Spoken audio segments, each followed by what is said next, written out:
दोस्तों वैज्ञानिकों ने कमाल कर दिया है। पूरी दुनिया की क्या कीमत है, पूरी दुनिया में मौजूद जो जमीन है यानी हमारी पूरी पृथ्वी की कीमत क्या है उसका पता लगा लिया है। अगर किसी के पास इतने पैसे होंगे तो वो पूरी दुनिया की जमीन को खरीद सकता है, यानी हमारी पूरी पृथ्वी को खरीद सकता है। दोस्तों वैज्ञानिकों ने कैसे पता लगाया है कि पूरी पृथ्वी की क्या कीमत है, किस बेसिस पर ऐसा कहा जा रहा है, हम आपको इस वीडियो के माध्यम से बताएंगे। वीडियो काफी इंटरेस्टिंग बनने वाली है, तो दोस्तों वीडियो को अंत तक जरूर देखिएगा। और दोस्तों वीडियो को लाइक कर दीजिएगा और कमेंट्स बॉक्स में जय हिंद लिखना मत भूलिएगा। दोस्तों आज के समय में लोग प्रॉपर्टी में इन्वेस्ट कर अपना फ्यूचर सिक्योर करते हैं। कुछ घर खरीदते हैं, कुछ जमीन खरीदते हैं, तो कुछ लोग सोना खरीदते हैं। लेकिन अगर आपसे कहा जाए कि अब आप पूरी पृथ्वी खरीद सकते हैं तो आपको कैसा लगेगा? जी हाँ, आप चाहें तो पूरी पृथ्वी के मालिक भी बन सकते हैं। पृथ्वी की असली कीमत का अंदाजा लगा लिया गया है। अगर आपके पास भी इतने रुपए हैं तो आप पूरी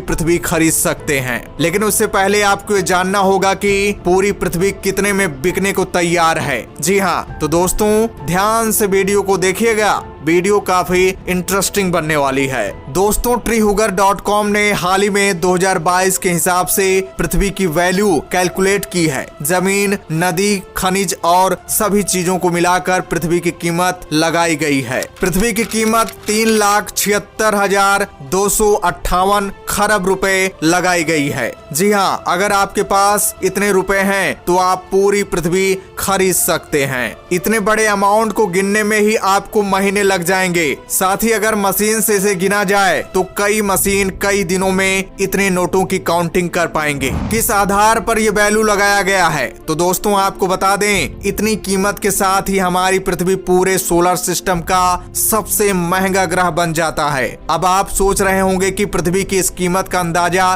कैसे लगाया गया? तो दोस्तों आपको बता दें, सर्सल यूनिवर्सिटी ऑफ कैलिफोर्निया के असिस्टेंट प्रोफेसर ग्रेग लॉन्गलिन ने स्पेशल फार्मूला के साथ ये वैल्यू लगाई है। लेकिन इसमें पृथ्वी के साइज, मास, टेम्परेचर, उम्र और कई अन्य एलिमेंट्स को ध्यान में रखकर गणित जोड़ा गया है। न सिर्फ पृथ्वी की बल्कि सोलर सिस्टम के कई ग्रहों की कीमत का अंदाजा प्रोफेसर ने लगाया है। अपनी कैलकुलेशन के बेसिस पर ग्रेग ने मार्स की कीमत मात्र 12,02,000 रुपए लगाई है। वहीं सबसे सस्ते में वीनस को खरीदा जा सकता है। इसकी कीमत तो सिर्फ 70 पैसे आंकी गई है। ग्रेग के मुताबिक वो जानते हैं कि कोई भी पृथ्वी को खरीद नहीं सकता, लेकिन इसकी कीमत का अनुमान लगाने के पीछे एक बड़ा कारण है। ग्रेग के मुताबिक लोगों को पता होना चाहिए कि जिस पृथ्वी पर वो रह रहे हैं वो कितनी कीमती है। अगर हमें इसमें मुफ्त में रहने का मौका मिला है तो हमें इसकी वैल्यू रखनी चाहिए। जी हाँ दोस्तों, हमारी पृथ्वी पूरे सोलर सिस्टम में सबसे महंगा ग्रह है और ऐसा कोई और अन्य ग्रह नहीं है, क्योंकि पृथ्वी जैसा जीवन और कहीं नहीं मिल सकता।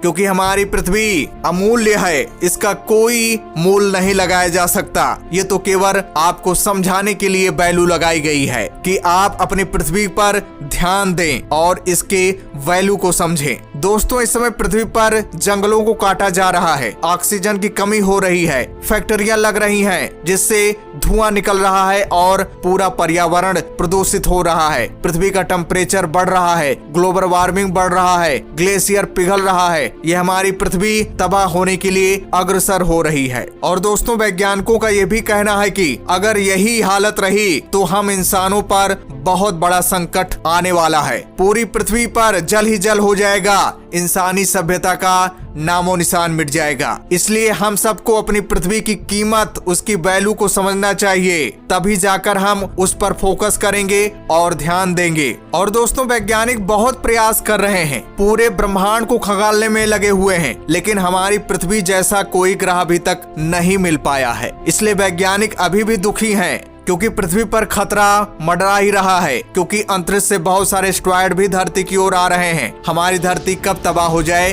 किसी को पता नहीं। इसलिए वैज्ञानिक दूसरे ग्रह पर इंसानों को ले जाना चाहते हैं, वहाँ पर जीवन बसाना चाहते हैं, लेकिन अभी तक उनके हाथ कोई कामयाबी नहीं लगी है। और दोस्तों पूरे ब्रह्मांड में केवल मंगल ग्रह ही है जहाँ वैज्ञानिकों को लग रहा है कि वहाँ जीवन संभव हो सकता है, लेकिन वहाँ पर भी अभी दिक्कत है क्योंकि मंगल ग्रह का जो वायुमंडल है काफी पतला है और इसी वजह से सूर्य की सीधी किरणें मंगल ग्रह पर पड़ती हैं। इसलिए मंगल ग्रह पर इंसानों के लिए अभी खतरा है। स्किन कैंसर हो सकता है लोगों को, उनकी त्वचा जल सकती है, वहाँ पर जीवन इंसानों का नष्ट हो सकता है। अभी बहुत सारी दिक्कतें हैं। पानी तो मिल गया है लेकिन वहाँ का वातावरण अभी इंसानों लायक नहीं है क्योंकि वहाँ पर तूफान भी चलता है। लेकिन दोस्तों रात दिन वैज्ञानिक लगे हुए हैं, यही खोज कर रहे हैं कि इंसान को दूसरे ग्रह पर कैसे पहुँचाएं, कौन सा ऐसा ग्रह है जहाँ पर इंसान जीवित रह सकता है। दोस्तों फ्यूचर में हो सकता है कि वैज्ञानिकों को कोई ग्रह मिल जाए। फिलहाल अभी वैज्ञानिकों के हाथ कोई कामयाबी नहीं लगी है, इसलिए हमें अपनी पृथ्वी की ओर ध्यान देना चाहिए। तो दोस्तों इसके बारे में आपकी क्या राय है, कमेंट्स करके जरूर बताइएगा। तो दोस्तों जय हिंद, जय भारत।